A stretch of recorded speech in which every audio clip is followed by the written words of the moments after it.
செய்வினெல்லாம் உண்மைதான். அதுக்கு பேரே என்ன? செய்வினை. அவன் செய்யறதுனால அது வினை. இது என்னன்னா ஒரு டெம்பரரியாக அதுக்கு ஒரு பவர் இருக்கும். ஏவல், பில்லி, சூனியம், செய்வினை இதெல்லாம் மொமெண்ட்ரி. அது எல்லாருக்கும் எல்லா நேரத்துலையும் எல்லாரும் பண்ணிட முடியாது. ஒருத்தருடைய ஜாதகத்தை பார்ப்பாங்க. அந்த நேரத்தில் அவங்களுக்கு சில சோதனையான கிரகங்கள் இருந்துச்சுன்னா ஜாதகத்தில் அப்போ பண்ணால் தான் பலிக்கும். உன் வீட்டுக்கு நீ ஒரு வாட்ச்மேன் வச்சுக்கிற, 4 திருடங்க வர்றாங்க. வாட்ச்மேன் நல்ல ஜித்து கிளாடியாக இருந்தாக்கா திருடங்கள்லாம் அடிச்சு நொச்சி கட்டி போட்டுருவான்.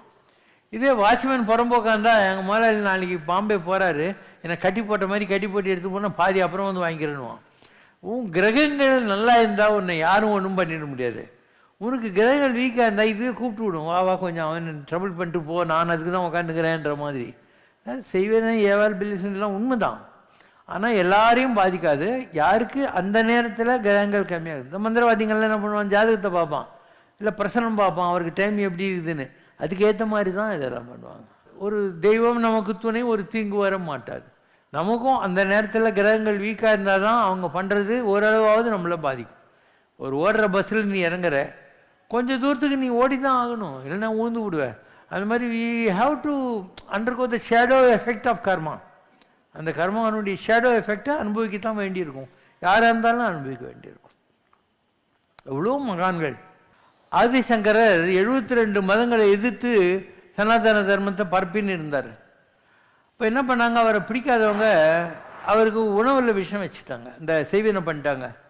அவருடைய குரு ஆதிசேஷன் கோவிந்த பகவத் பாதர் அவர் சொல்கிறார், அப்பா உள்ளுக்குள்ளே போய் ரத்தத்தில் கலந்துருக்கிற விஷயத்தை எடுக்க முடியாது. சத்ரு சம்மார மூர்த்தி ஆகிய திருச்செந்தூர் முருகன்கிட்ட போய் ஒரு 48 நாள் இரு, அப்போ தான் உனக்கு சரியாக வரும் அப்படின்னு. ஸோ அனானப்பட்ட ஆதிசங்கரர் திருச்செந்தூருக்கு வந்து சத்ரு சம்மார திருச்செந்தூர் முருகன் எதிரில் உட்காந்துருப்பார். இவர் எப்பெல்லாம் வந்து ப்ரே பண்ணுறாரோ அப்போல்லாம் ஒரு பாம்பு வந்து அந்த திருச்செந்தூர் முருகன் காலை கட்டிக்கிட்டு இப்படி உட்காந்துன்னு இருக்கும். என்னடா நம்ம வந்து சாமி கும்பிட்றப்பெல்லாம் இங்கே பாம்பு வந்து உட்காருதே அப்படின்னு பார்க்குறாரு. இப்போ இவருடைய குரு யார்? பாம்பு, கோவிந்த பகவத் பாதர். அவர் தன் சிஷியனுக்கு இந்த சேவையிலேருந்து போகணுன்னு முருகங்காலை கட்டிக்கிட்டு வேண்டின்னு இருக்கிறாரு. இதை பார்த்த உடனே அவர் ஒரே சந்தோஷம், நம்ம குரு இவ்வளோ லவ் பண்ணுறாரு நம்மளன்னு சொல்லிட்டு அப்போ பாடினது தான் வந்து சுப்பிரமணிய புஜங்கம். நான் ஜானாமி பத்தியம், நான் ஜானாமி கத்தியம், ஏடறியேன் எழுத்தறியேன். ஆனால் திருச்செந்தூர் முருகா உன்னை பார்த்த மாத்திரம் ஒரு பிரவாகம் போல எனக்கு வார்த்தைகள்லாம் வருது. 4 வரி.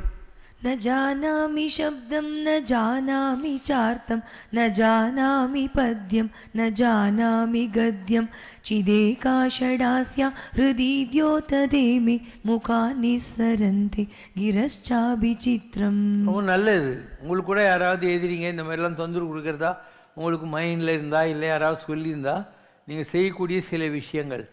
பாமன் சுவாமி எழுதினா பகை கடிதல்னு ஒரு புக்கு இருக்குது. சின்னது தான், ஒரு 30 மினிட்ஸில் முடியாது. கேசட் கூட வருது. பகை கடிதல் கேசட் போட்டு கேளுங்க, இல்லை அதை நீங்கள் படிங்க. இந்த சுப்பிரமணிய புஜம் படிங்க. அப்புறம் சத்ரு சம்மார வேர்பதிகம்னு ஒன்று இருக்குது.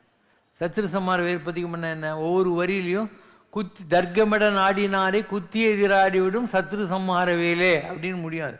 ஸோ அந்த பாட்டு படிக்க முடியும். இப்படி பல விஷயங்கள் இருக்குது. அதாவது எல்லாமே நம்மக்கிட்ட இருக்கிறது தான். புதுசாக எதையுமே தேட தேவையில்லை, எந்த மந்திரவாதிகிட்டையும் போய் மாட்டிக்க தேவையில்லை. நம்மக்கிட்ட எல்லாத்துக்கும் வழி இருக்குது. விவேகானந்தர் இருந்தார், அவர் கூட சேவைனை பண்ணிட்டாங்க. அவர் சாரதா தேவிக்கிட்ட போய் சண்டை போட்டுக்கிறாரு.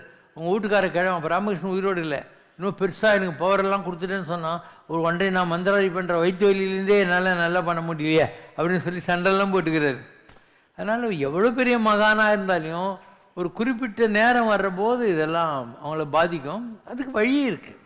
ஒரு வியாதி இருந்தால் அதுக்கு ஒரு மருந்து இல்லாமல் போயிடும். அது மாதிரி எந்த மோசமான ஒரு விளைவு இருந்தாலும் அதுக்கு எதிரியான ஒரு இருக்கும். அது நீங்கள் கற்றுக்கலாம், நீங்கள் அதெல்லாம் பண்ணிக்கலாம். யாருக்கிட்டையும் போய் மாட்டிக்காதீங்க துட்டு கொடுத்து. ஏன்னா நீங்கள் ஏற்கனவே டென்ஷனில் இருக்கிறீங்களா, அவன் வந்து அதை பண்ணி இதை பண்ணோன்னா 8 கலசம் வச்சு அமாவாசை ராத்திரி உன்னை கொண்டு போய் கோவத்தில் கடிச்சிருவானுவான்.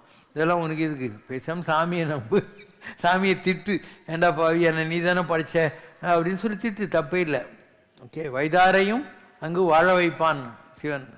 வைதாரையும் யார் திட்டினா அவனை கூட வாழ வைக்கிறான் நான். அதனால் கடவுளை நம்புங்க. அது அதுக்கு நம்மக்கிட்டேயே எல்லாமே இருக்குது, இல்லாதது இல்லை.